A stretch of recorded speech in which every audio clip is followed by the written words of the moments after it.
bless football, Billy Gill. God bless football, Mikey, eh? God bless football, Stugotz. Thank you, Mikey. Hey, one game left. The biggest of games. Yeah. Super Bowl 59. Billy, we are headed to New Orleans next week. We are. I thought you were talking about the Pro Bowl games this weekend. We're not going to preview any of those. Can I ask you a question? And this is something we should very much know as a football podcast. One of the biggest in America, nominated for the Sports Podcast Awards every year for Best Football Podcast. Stiff competition this year. Anywho, here's my question, because we should know this. How the hell do the Pro Bowl games work? Like, is there an actual game this week or no? Because, like, they've changed it so many times in a different city, sometimes here, sometimes there. I have no idea if they're playing a football game this weekend. They are. Everybody's gathered together. I know there used to be a drone drop and the likes of that, and I think they got rid of that, but there's, like, best catch. Like, I probably should have looked this up before we just started talking about it, but there's a big one this weekend, I think. Because I'm not 100% I don't think it's a game. sure. I think it's a series of skills competitions. Like, I think that there's a flag football component, isn't it? it? A flag football game. Yeah. But that's not football. I mean, it's not? No, but there's a tug of war. There's a quarterback contest that has a trivia component to it. Trivia? Wait, what? Trivia? Yeah. So hold on a second. I think we've gone too far.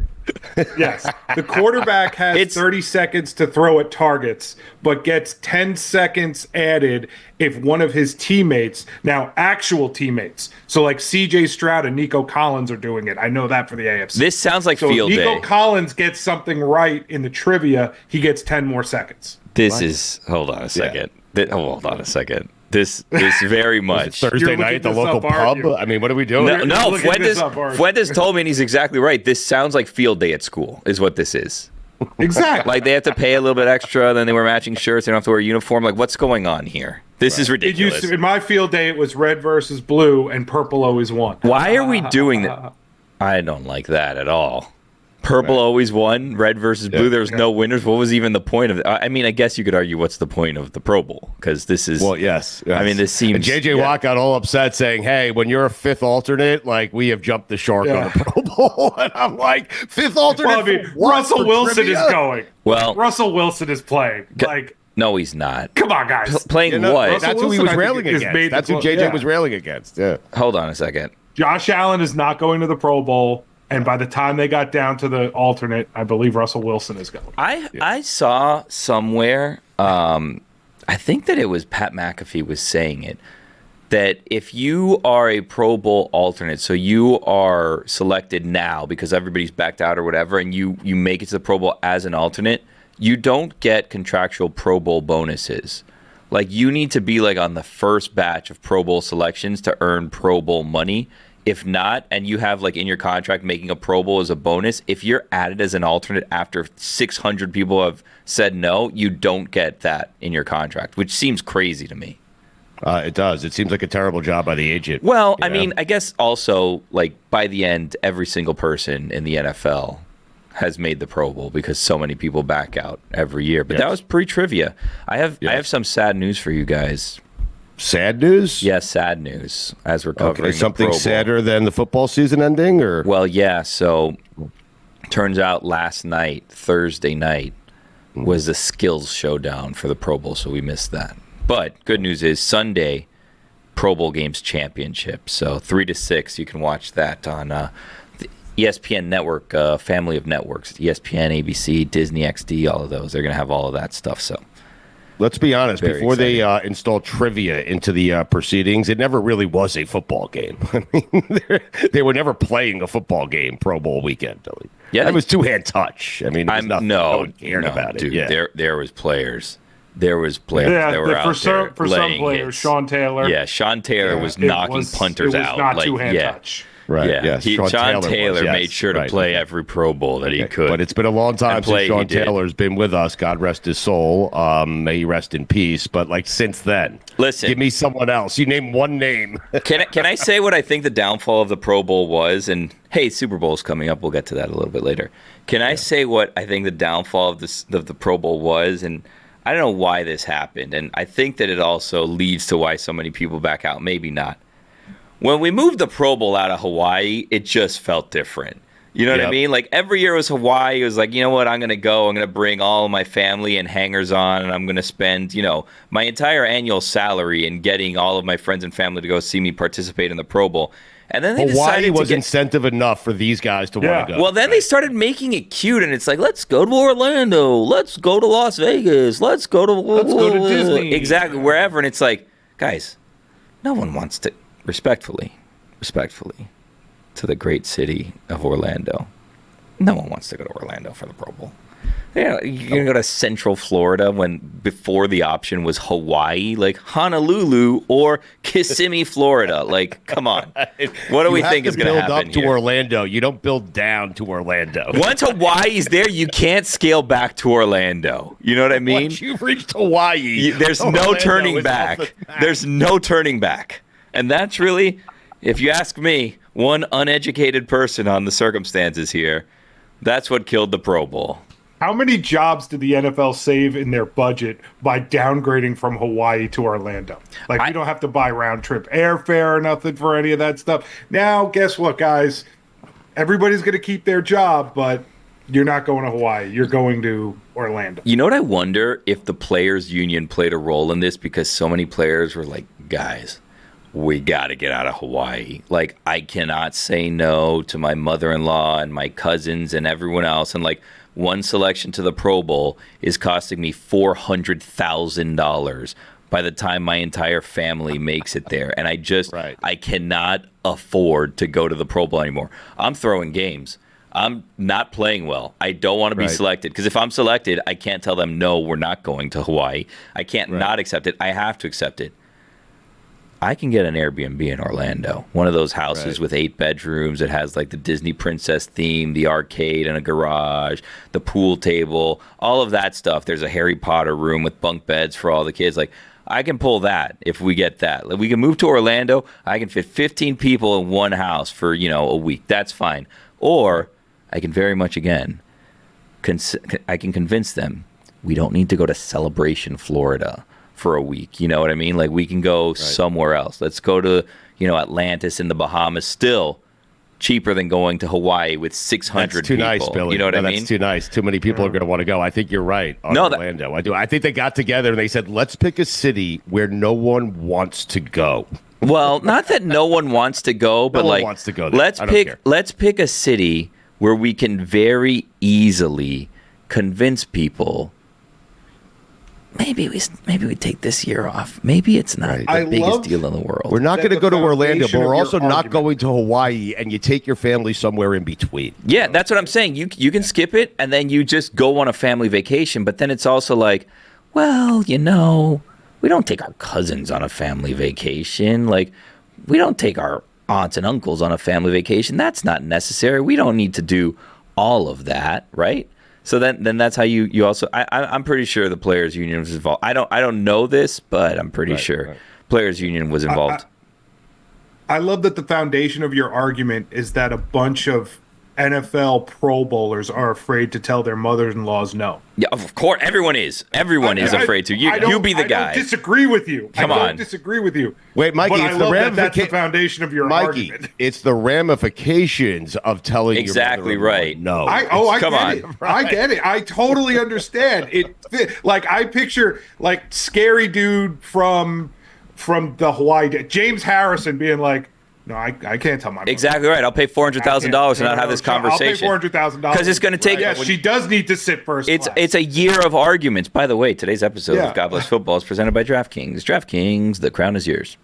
Yep. Anyway, but when you tell your family Orlando, it's not that big of a deal. It's like, yeah, and then also you could say like, hey, like, we could go to Orlando for the week and go to Disney. It's going to be busy, though, and we don't want to go at busy time. Why don't we just go to, let's go to Mexico together? You know what I mean? And then that's how you go somewhere. Let's go to Costa Rica. You go somewhere else, like, let's go to the Maldives. You go somewhere else just as, like, your family, like 5 people, and then everyone's like, well, you know what? They opted not to go to the Pro Bowl. Like, I get it. It was a long year.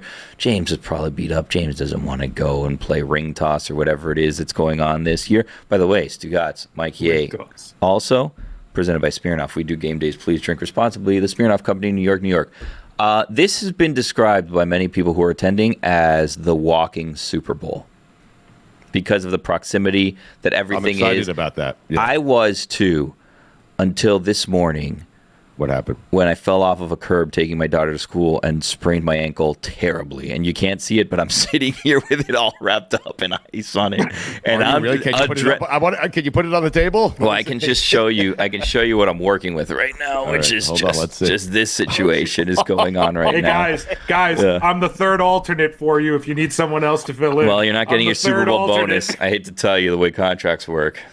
Yeah. What do you mean you fell off a curb? What happened? I mean, as you get older, you don't actually get injuries from doing real things. You just misstep off a curb, you step in a hole, whatever, and this one, I felt it. Like I don't want to say a tear or a pop, but I felt something went. This isn't like, oops, something touched the ground that doesn't touch. No, I felt a clear when it happened, and I dropped my daughter off at school. I dropped the other daughter off at school. I got home and I was like, I'm wrapping this thing as hard as I can. I got to keep moving. As soon as I stop moving, this is done. So then I didn't have an ankle brace, so I got a green ace bandage wrapped around as hard as you could.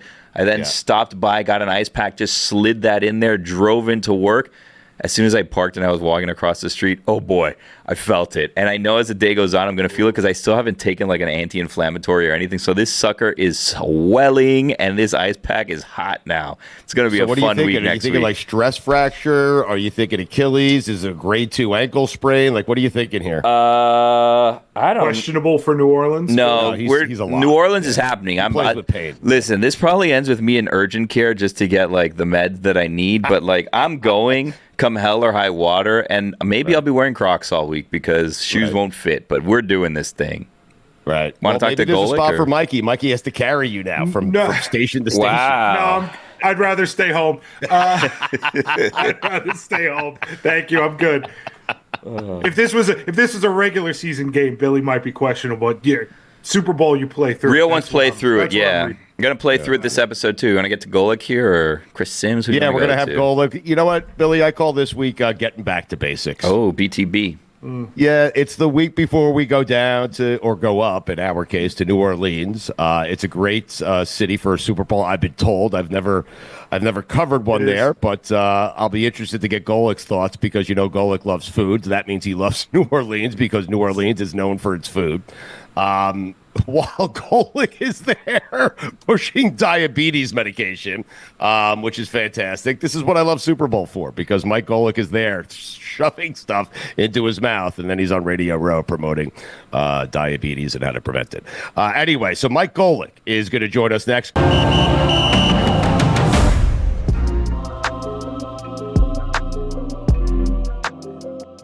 No one with access to the game will be closer to the game without actually going to the game. Meaning you're so close and you're not going to go to the game, but you can get into the game. I mean, yeah.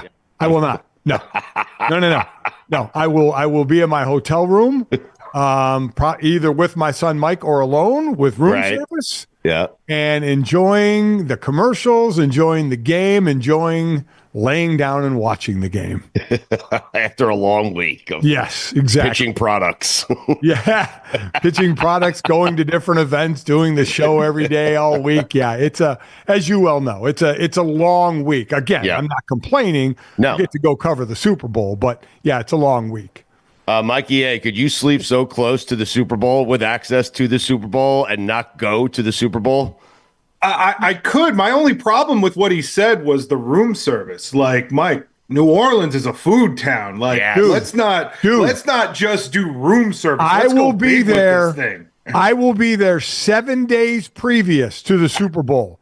I will get my fill of New Orleans food. Okay. I will get my fill every single day, multiple times a day of New Orleans food. By the time Sunday rolls around, I'll be like the person at the end of a 10-day cruise who has gained 20 pounds and is trying to get back to some normalcy. Right. Yeah. No, we've all been there. That's why he's great. I mean, he makes things very relatable. We've all been at the end of a 10-day cruise and we feel like hell. Oh, my God. Yes. Yeah. The worst. Where does New Orleans rank for you in terms of food cities? It has to be up there, right? Oh, it's as far as food city and as far as hosting a big event, it's right at number one. Because again, when the media or we all descend on an event, it's not about the event. You know this, Stu. It's about how does it affect us? Yeah, how does it affect our week? Yes. Do we have to get in a car? Can we walk? How convenient is where we have to go? And New Orleans is all walkable.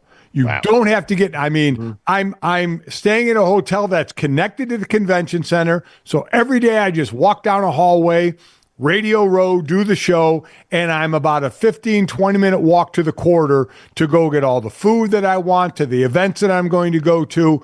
It is so convenient. That's why it's atop the list. And the food is out of this world. All right, so it's my first time covering a Super Bowl in New Orleans. What you're telling us is it's not Las Vegas. Oh, it is. Now, listen, Vegas you could walk. Vegas I was fine with because I walked to a lot, especially you could walk to the game, which is fantastic. That's one of the great things. Mm-hmm. And you know, there's a lot to do in Vegas. Obviously, it's different in New Orleans. The food is second to none. You could find so many variations of food. And with the French Quarter, you can go to an established place like Brennan's, which everybody's going to try and go to. Or for me, man, I like little holes in the wall, little dive places where you can just sit and have a beer or two and have some nice gumbo or something, you know, and call it a day. You know, I'm past the point of staying out late. I used to do that when I first went to Super Bowls. I go out and meet guys I played with or against and go to the different parties and wake up and do the show. Man, I'm so past that. I'll go out for an early dinner unless I have an event I have to go to, and I'll be in bed. I love it. Mike, I'm sick of dancing around this thing. Let's just go right to it. I need a Mount Rushmore of food cities in America for you. Yes. And I want you to take out the event part of it. Doesn't matter. Right. Just the places Mike Golic likes to go to eat, okay? Yeah. I imagine Philadelphia might be up there, I got to be honest, yeah. Philly's up there. New Orleans is certainly up there. The Carolinas with the barbecue is up there as well. New York, Vegas. Anywhere in the Midwest Miami. with a good steak, right? I'm a big steak and potatoes guy. Good steak. I have to be somewhere where there's like water to get like seafood. I'm not going to be in the Midwest and, order, fish, even though I'm sure there are places that fly it in and it's really good. Sure. So I'm more by region of food, barbecue food, steak and potatoes and seafood type of a deal. So Kansas City might be up there for you. Kansas City is definitely there. That was, it's when I played it, it's the best smelling stadium there is. And when I played there, when we used to leave and go to our buses, there used to be people that would give us barbecue, which was phenomenal. I mean, you got to get on the bus with barbecue. Yes. So that's an awesome stadium. Yeah. What's the worst smelling stadium, Mike? What's that? The worst smelling stadium. Yeah. Ooh, Philadelphia. I don't know about smelling, but the worst to get into and out of is a Buffalo. Is tough to get in and out of. And obviously the weather can be awful as well. So that's probably a place that I'm not all that, hyped up to going, even though it's a great team to go watch play. It's tough to get in and out of. Mike, where are you on Chiefs fatigue? Are you one of those guys? It's like, hey, I'm tired of watching this great team continue to win over and over and over again. Or are you a guy who appreciates the greatness when you see the greatness? No, I appreciate the greatness because in this day and age of football where a team can turn over so quickly, they've kept their core together and they've filled in spots every year and they continue to win. So I'm one of those that appreciates greatness. I get it when people say they want something different than Michael Jordan winning a title, than Tiger Woods winning a tournament, than Golden State winning an NBA championship. I get people getting fatigued and wanting their team there instead of that person or that team that's winning it. But I certainly appreciate the greatness. And I don't think, and he gets talked about a lot, but I don't think Andy Reid gets talked about enough. We talk about Mahomes, he's a Hall of Famer already, Travis Kelce, a Hall of Famer, what the Chiefs are doing. But Andy Reid, not Bill Belichick, Andy Reid is going to end up the all-time winning playoff games. He's only a couple away from Belichick. He's going to blow by him in that. And I think he's at 301 and Shula's at 347. That's 4 years of 12-win years, which I think he can do. So I think it's Andy Reid that's going to hold all the victory records as far as head coaches are concerned. I don't know if he'll equal Belichick in Super Bowls, but I think he'll pass him in postseason wins and pass Don Shula in wins. Andy Reid is going to go down already, should go down as one of the great coaches of all time. You know, it's interesting because Mikey A and I were talking right before you came on with us. We were saying if Nick Sirianni wins this game, he might be considered the greatest Eagles coach in Eagles history. Do you agree? Wow, that's a. I mean, listen, you have to go by results, right? Yes. And I mean that would be a pretty good stamp on his resume. I don't know if anybody will ever consider him that, but he can hold up the sheet that said, "Look what I've done." I mean, He'll have that on his side. But if he loses, he's fired, right? Yeah. I mean, is it unreal? I mean, how many games into the season this year we were talking about his longevity being an Eagles coach? And even the last game when Jalen Hurts says, you know, Nick finally took the straitjacket off me, and Nick says, oh, he was just joking around. No, he wasn't.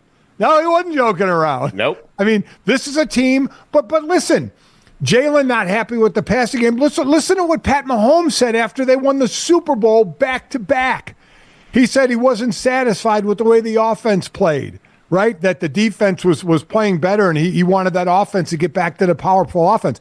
I get it from a quarterback standpoint. You want to be a high-flying offense, but this is an Eagle offense that's built around the offensive line and Saquon Barkley.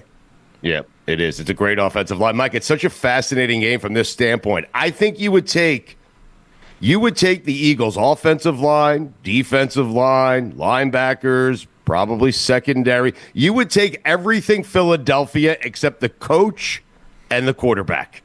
Yeah.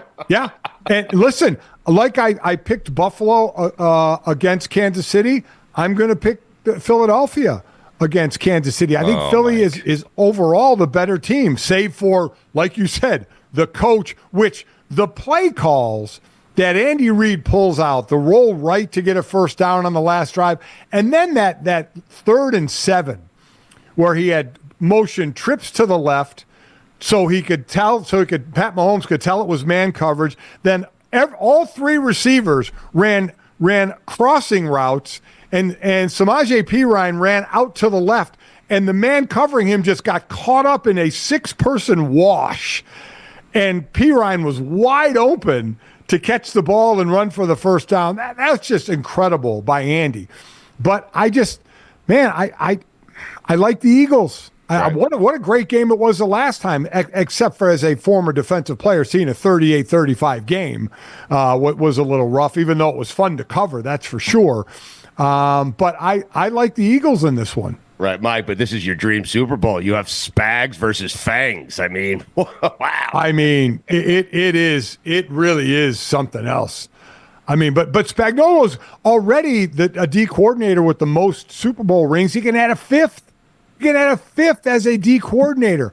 And I forgot which defender. Was it Chris Jones on Kansas City who said, as long as nobody makes him a head coach, that means we still keep winning. I mean, yeah. It's truly amazing. We'll get to Spags, and because Billy and I have a thought here on what Spags should do after the Super Bowl. But I heard Billy, I can't see him, but I heard a sound come out of Billy's mouth when Mike picked the Eagles over the Chiefs. Billy, what is happening with you? It's just one of the, Mike, they keep doing this to us. We keep picking people against the Chiefs, and they keep making us look stupid every single time. I don't know how you're so confident in doing so. Like, you know how I'm this not one confident. ends. You know how it ends. I'm not confident at all. Is this one of those things where just Eagle great Mike Golic has to go out there and say the thing to remain prominent in the Eagles community?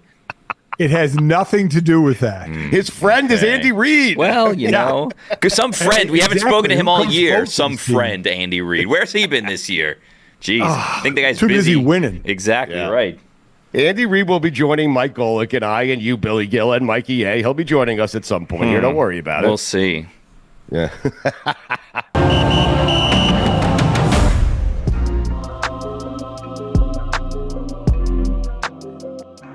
Mike, it's funny. People talk every year. Should Andy Reid retire? Should Travis Kelce retire? Why on God's green earth would you leave this quarterback?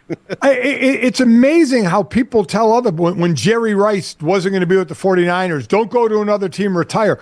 Tim Brown, not with the Raiders, don't go to another team, retire. How the hell do you tell people to retire if they still want to A, coach, or B, play? If they still have the want to do the work in the offseason? Because that's why players retire. They don't want to do what's necessary from February to August to prepare for the season. They just don't want to do it, and they know they have to be prepared.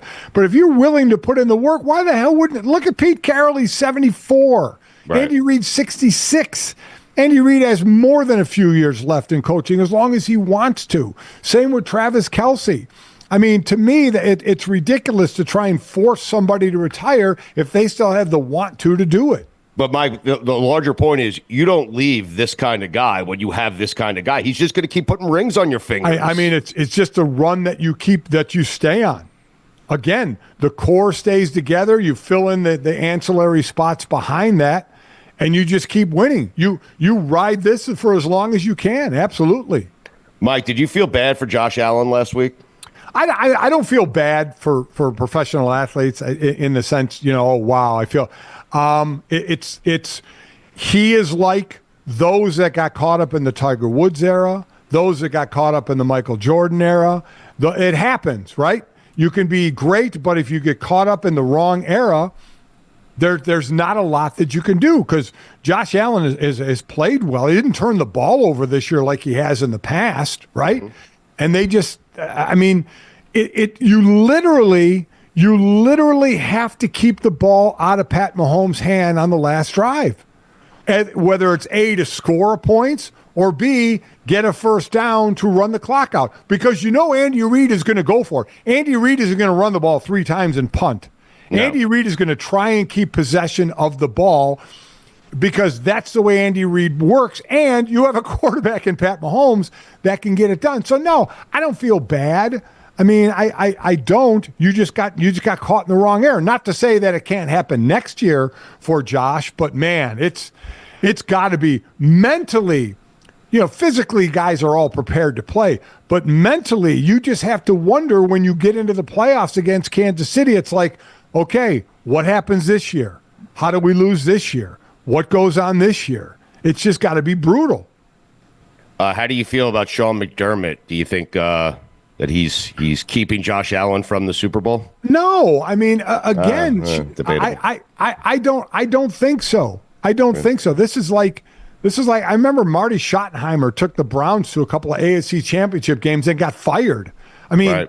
No, he got fired after the Chargers AFC Championship game as well. 13-3, yes. It's like you were going to fire Ryan Day. And again, if there wasn't a 12-team playoff, Ryan Day probably would have got fired because he lost 4 times in a row to Michigan. Yes. But he ends up winning a national championship. It just seems ludicrous to think that you would fire Ryan Day over one game. Right. Just like, Sean McDermott is successful.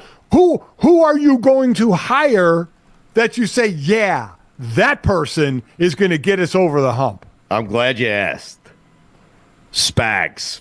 Now, Billy will back me up on this because Spags, not only is he a great defensive coordinator, he brings all the Kansas City Chiefs secrets with him. Mm-hmm. Listen, Spags is going to get a chance to be a head coach again.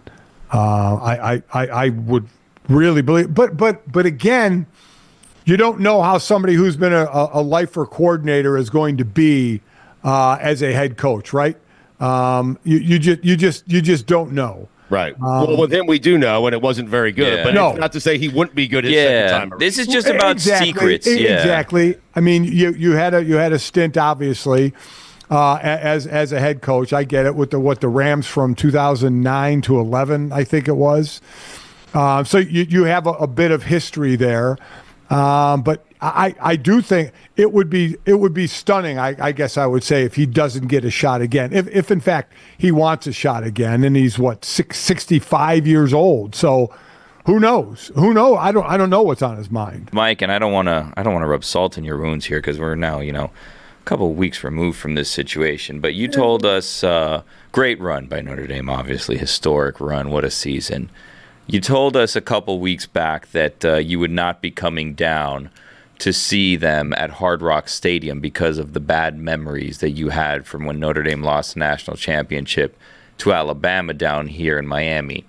Are we now adding stadiums to the list where you can't visit anymore because Notre Dame choked in those games in the national championship? No. Okay. Good. No. In Miami, it was a blowout. It wasn't even a game. All right. This was a game. I mean, Notre Dame started out great. Then, obviously, Ohio State went on an incredible run.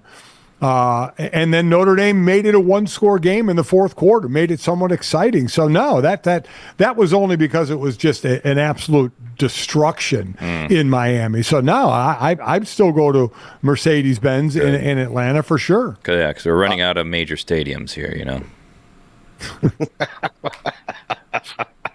The issue was with going me so in Notre well. Dame, I the know issue with me, it was going so better when well. you couldn't see me. Why did I ask for him? the issue with me in Notre Dame is all the players they're losing. A couple of wide receivers in the portal, 3 offensive linemen, their defensive coordinator, Al Golden, going to the Bengals. Now they did sign Chris Ash, who has been a D coordinator for more than a few big-time teams.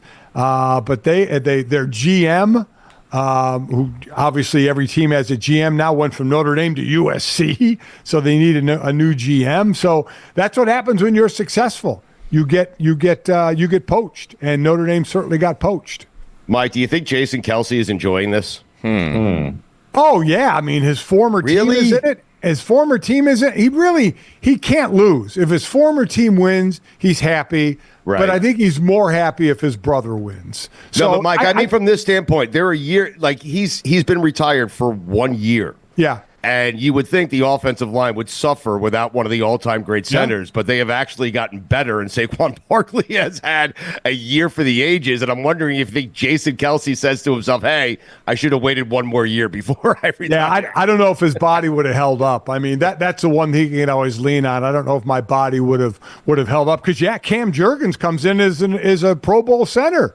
Right. I mean, it's almost like they didn't miss a beat. They got obviously younger at the position. Right. I could see that being 1 year removed, thinking about I could have been on another team. But he's got a ring too, I think. So if he never got a ring, right, I think it would bug me even more. No question. So you were headed down the path of who should Jason Kelce be rooting for in this game, and I would tell you pick a side. Like enough, pick a side, and it shouldn't be the Eagles. It should be your brother. I think my point is. He's happy either way.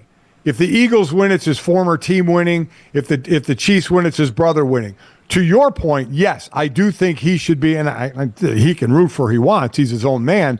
But I would be rooting for my brother at this point. Blood is thicker than the team I played for. Right. Like imagine Junior decided to go to Alabama instead of Notre Dame, and they played in that national championship game. You would have been rooting for Alabama, right? Yes. Oh, I always said if Mike or Jake went to a different school, I would cheer for that school proudly. I mean, if it was where they wanted to go and where they wanted to be, I would be happy. It's my kids over my school for sure. Even if it was USC? Yeah. That'd be an issue. Yeah. That'd be an issue. Yeah. Thanks for bringing that up. That's where he Just draws the line. curious, Yeah. That's where blood is no longer thicker than water. Yeah, that's where they're out of the will. Mike, as a former defensive player, we'll get you out of here in a second. We look forward to seeing you next week in New Orleans, pitching product on radio. Yeah, what are we pitching, Mike? What are we like? Let's start working out some of these pitches. What do we have in the works here? Just give us an example. Yeah, maybe. come on. Yeah. Jeez. Right. Well, there's diabetes involved again. Oh, okay. Of course there is. Right. No one has benefited more from diabetes than you. But it's actually to help with diabetes. Yeah. Right. And help you. I mean, Yeah, but I mean, if they found a cure, the checks would dry up. If we're going to be perfectly honest. Well, I mean, stop. it was going so well, Mike. You're right. I can't wait to see you next week, Mike. Yeah, I look forward to it, Billy. Yeah, no, he doesn't, Billy. Mike, what I was going to ask you was, can you tell us as a former defensive player, just because I don't think we really know what we're watching every Sunday because we just pay attention to the quarterbacks and not interior play, what makes Steve Spagnuolo so great at his job? Well, I mean, it's the timing, like the last blitz that he had on Josh Allen. Yes. Right? I mean, he was kind of saving that, and it's something you can do on the defensive side. You can save stuff, not as much on the offensive side, but the defensive side you can save stuff. And he gave Josh Allen a zone look, right? Gave him a safety, a deep zone look. Right. And he kind of had it a little bit overloaded to Josh's left. So Josh slid left. He had the line slide left. And sure enough, the cornerback blitzes from Josh's right. And he and Karlaftis come free and force, the Hail Mary, which, by the way, I mean, should have been caught. Right. Yeah. Should have been caught. But regardless, and that's what you see today in blitzes. You either overload with more guys rushing than offensive linemen and running backs to block, or you try and confuse to where you're not bringing more rushers than the offense has to block, but you fooled them into calling the wrong protection and you have free rushers. And that's exactly what Spagnuolo did. He confused them, called the protection to slide left, and what you have to have is players who can disguise, because you'll see before a play, a quarterback give a hard count, or in college they'll clap their hands thinking that's going to go, to try and have the defense give up what they're going to do, right? Have a guy step out of position. Oh, he's coming. He's backing off. So to try and give him a read. Give credit to the players on Kansas City for disguising, for not giving it up, for that cornerback not showing that he was going to blitz until the ball was snapped. Right. So it's a combination of trying to fool the offense and then having your disguised guys not give away what they're going to do. All right, Mike, we appreciate the time as always. We'll see you next week in New Orleans. What a game it's going to be. Andy Reid either becomes the greatest coach of all time or Nick Sirianni becomes the greatest coach in Eagles history. I mean... You know, it's a storyline either way, right? It is. I look forward to eating with you, Mike. Yeah. Oh, definitely. We'll gain weight together all. Okay. All right. You going to punch Billy when you see him, or what are you going to do? No, I'm going to give Billy a hug. Oh, wow. That's so nice. All right. We'll let Chris Sims punch him. So. Yeah. All right, Mike. Out of that one, Billy. See you guys. We'll see. I can't believe Golic's going to be sitting in a hotel room watching the Super Bowl when he has tickets to the feet game. away and enjoying it, and thoroughly enjoying it. Yeah, we're getting close to the portion of the show where we would normally do picks, but we are not going to pick the Pro Bowl games on Sunday this week because we would be insane to do so. I don't know why we would do that, but I think there's one person who would be upset if we don't. Well, there is definitely... We don't really care about upsetting that person. No, there's one person that wouldn't like it, and we need to figure out a strategy for next week in terms of picking the Super Bowl, because essentially, if you have been listening to us all season long on the podcast format video, we haven't really included in the DraftKings network that much, I don't think, but it's been on YouTube. But if you've been following along our guest picking segment, that's locked up. That has not been determined, but it basically has been determined. There's only one game left, so people aren't within one game of each other. So we already essentially know our champion, unless we get creative, which is why I think maybe next week what we should do is, I think that we should have everybody pick the games, but have K-Funk come in because he's so far behind everyone else, and just have him pick his own prop bets to give himself a chance to get back in this situation. What do you guys think? You're saying these prop bets are exclusive to K-Funk? He's the only one who has a chance to pick them. I think we extend him the courtesy of also letting him pick whichever ones he wants, because that is honestly just for time's sake, because if we go there and we go back and forth, he's going to complain about how the line's going to move and this and that, and he's going to take 10 minutes to pick an over-under on receptions for like the third wide receiver for one of the teams. So it's like, just come in and tell us what your props are, and then we can move on, and then see ya. We'll see you in, September. What do you think? Right. Is that how you do it when you're done with them? Just see ya. We'll see you. No, just with him. And unfortunately, I know with him, it's not going to be September when we hear from him. No, it is not. It will I'll hear from him next week. It will very much be Sunday. It'll be next week. He's going to pitch a segment where he does March Madness. Like, I already know the way. He has training camp. Yeah, right. I know the way this man's mind works. Guys, there'll be some sort of pickleball podcast with Justin Verlander. What? We actually had that meeting with him 3 years ago. No, dude, we had a meeting with him about a pickleball podcast like 3 years ago before pickleball blew up. And we're like, okay, Funk, whatever you say. Right? And looking back, maybe there was something there. But also, that comes with K-Funk being the host of that podcast, so there was nothing there. Right. It came with conditions. Yeah, exactly right. Came with conditions. So, anyway, sad time. Football is coming. Do you like betting prop bets, Billy? Do you like for the Super Bowl? Are you a prop better? Are you not aware of what Billy's Big Board Bets has been the entire season? It's been prop bets. No, I know, but that's all. I live off of prop bets. Get out of here. No one loves football more than you. I'm sorry. It's the truth. But I was just wondering, like, 3 prop bets in a game is one thing. Yeah. Having like a dozen or so prop bets on a Super Bowl game is something I'm not really down with. Well, it makes you feel alive. You know what I mean? How do you guys feel about the squares? The squares is what everyone's getting in on this year, and we have like a company square game going on, and then we have people within the company saying, I'm boycotting football, and they're not participating in the square game. But how do you guys feel about the square game where you just go and you buy like 2 or 3 squares and then they do randomly like the numbers and then maybe you win, maybe you don't? Here's my problem with the square game is everybody that asked me to do it, the squares are like $2,000 each. And I'm like, I don't, they're like, yeah, my buddy's putting together one at a bar and you want to go halvesies on a square for $2,000. Who are you friends with? What circles are you rolling in? Who are you friends with? I roll deep. Everyone that asked me. I have never once bought, I was like, I'll give you $5 and that'll get me in on a square. I'd go to like my aunt's house and she bought like the square game at Party City and you just go and you write your name like in a square. You don't even pay. And then at the end you get like a little, like one of those brown paper bags with like a ribbon from Party City that says first place or whatever and like some candy, like Tootsie Rolls. $2,000 a square. Yeah. Are you like what kind of double life are you living right now? Wait, Billy, friends? are you not familiar with some of these square bets like for the Super Bowl? They're higher than $2,000. Not with Mikey. That's a low one. That's like around the block. I'm asking how this like do you have a situation where like if the square game doesn't work out, like someone takes out your kneecaps, like who are these people that you are hanging out with, friends? Because I'm concerned and also kind of glad you're not coming to New Orleans now because I don't want to see these people. They're coming after you. Well, I get asked to do them. I've never once participated in one of them.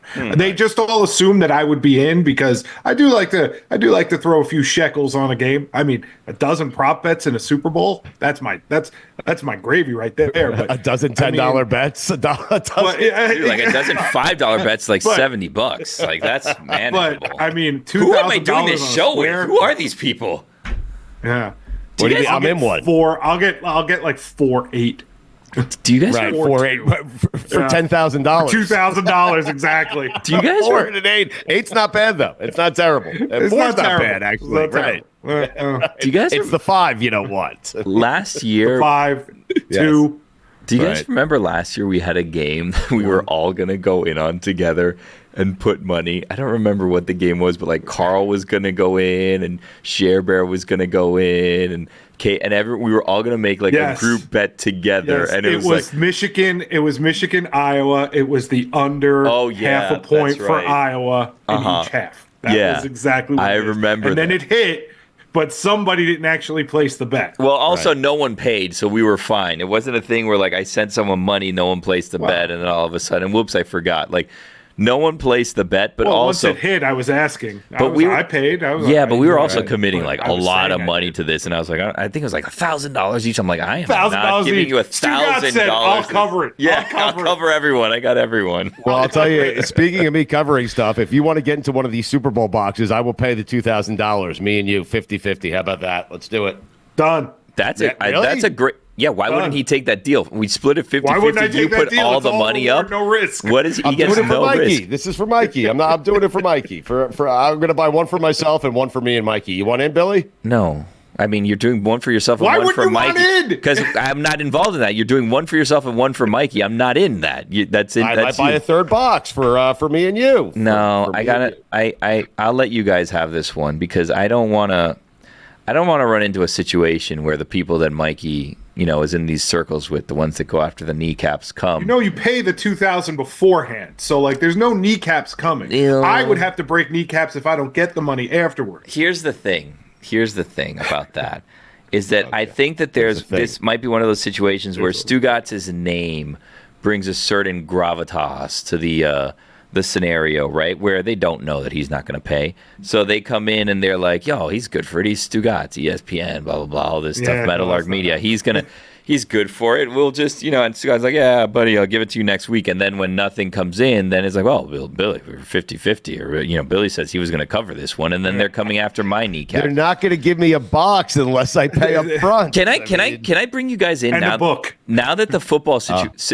season's coming to an end, can I bring you guys in on a situation that is quite the controversy, and Fuentes is going to be irate with this situation, but there was some scumbaggery done by Mike Fuentes in our company fantasy football league, where we did a company fantasy football league, and at no point was there discussion of a buy-in. It's just, do you want to be part of the company fantasy football league? And I was asked like the day before, and I was like, yeah, absolutely. Sure, I'll do it, whatever, right? Camaraderie. Let's, do things as a group. Team play. Right? Exactly right. Then the fantasy championship happens. Mike Fuentes wins, and he goes, everybody owes me $10. That was the buy-in for the league. And we're like, what buy-in was this? This is like, I'm fine with giving you the $10, but this was never discussed before you won. There was a draft. No one ever at any, at least 50% of the league is like, this was never mentioned until you won, and now you're just asking everyone for $10. And he's I got to tell you, that's a heady play by Fuentes. He's waving his hand saying, no, that's not the case. And I was perfectly fine. I hope it's the case. I was perfectly fine to send him the money on Venmo until multiple people came up to me. They're like, did you know that we were supposed to send Mike Fuentes $10? And I was like, no, I was going to. I assumed everybody knew. They're like, no, I think he just made this up. Like, none of us are familiar with this scenario. And a lot of the people sent him money because they didn't ask around. But, now it's more of a principled thing. And I forgot until right now when we mentioned it. So I'm probably sending it to him after this because I don't want to be like the guy that doesn't send it to him. But I'm pretty positive that he just decided that he won and everyone needed to send him $10 because if no one's paying attention, it's a heady play. I think that's exactly what he thinks happened here, is that no one was paying attention and everyone's like, was there a buy-in? Was there not a buy-in? And let's waited until he won the Fuentes championship. doesn't think this happened. You think this happened. No. I've been approached by, this is a 16-team league. So, he's looking at $160 that he's going to just con out of people because no one discussed and all of a this sudden until it's winner take all too. Exactly right. It is all of a sudden winner takes all. He's the only one collecting any money in this league, and he said this out. 50% stake in Fuentes' team. How about that? There was no mention of guys. Remember, your dues are due before championship game. Then the guy wins the championship. And then it's like, everybody owes me $10. And it's like, hold on a second. I thought I was out of the loop because I was a late addition. I'm happy to do it. I think you guys should have told me before this, but that's fine. I'm happy to do this and pay the $10 because I want to be a team player. And then a lot of people were asking where this due situation came from. A little good on Fuentes' part is making it $10 because if he made it $50, everyone would have been like, "No, I would have never." More people would have pushed back. $10, perfect. Oh, okay. Here's your $10. Yeah, Mikey's right. And Billy, I have a little secret for you. He'll take 5. Just send him 5. He'll take it. Well, I seriously went on Venmo. I was like, "What is his name?" I was about to hit send, and then I got 2 texts. I'm like, is this real or are they just making this up now? And I'm like, hold on a second. Let me remove my thumb from the screen and not hit send just yet until I investigate this situation further. Right. He made now it you up. got me thinking. Yeah, you got me thinking about gambling scams. I'm not certain. Mikey, I think you send that guy $2,000 and there is no box. That's I'm I gotta go sign my name in the box. Okay, yeah. I gotta actually go sign my name in the box. Yeah, because I think what the guy. Physically, you have to go there. Yeah. Okay. I think bar. what happens there, right, All part is of the that con. you go and then this person just sends everyone out. He waits until after one of the quarters and then he just sends everyone different numbers, so no one actually has the winning thing, right? He takes a picture of all the names and there's no numbers filled out, and then he will send it so that no one wins the first quarter, right? And then if anyone happens to win any of the other numbers, the other quarters, then he'll figure it out. But I think he just waits until after the game, and you think oh, look, John actually won the first quarter, and John is oh, well, Larry won the first quarter, and Larry's like, well, Mike won the first quarter, and like Paul won the first quarter because they all have the a Mike different Fuentes number. of Super Bowl Exactly boxes. right. Exactly right. Billy. Now, what you do is you make up a whole bunch of names, except for like two people who get to give you $2,000, and you walk away with $4,000. Hey, Jim S won. There is no Jim S. I'm Jim S. Great. Let's Fuentes, do this to are you K-Funk. writing that down, Fuentes? Do you get that for next year? Oh, he just gave me the middle finger. Oh boy. He called you number one? He said, Billy, you're number one. Who did? Fuentes.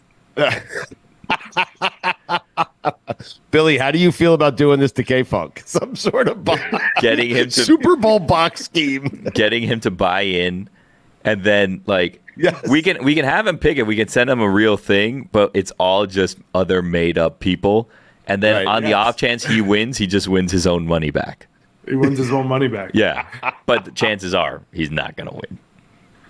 I like One this. in 100. You're taking all that money from K-Funk, and Yeah. I'm all for it. Yeah. Okay. I want to put Mojo's name in K-Funk's boxes.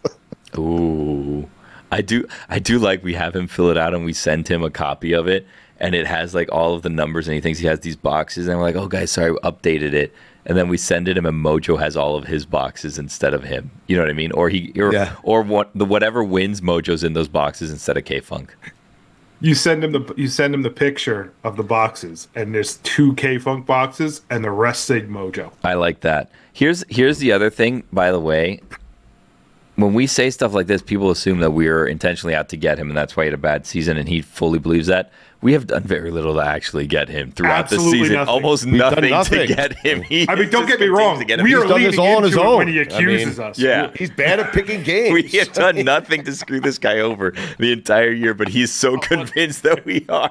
He's just terrible at picking. And even when he picks a winner, he changes it 5 minutes later into a loser. Then lashes out at us. Yeah. Yeah. Super Bowl box scheme. K-Funk next week.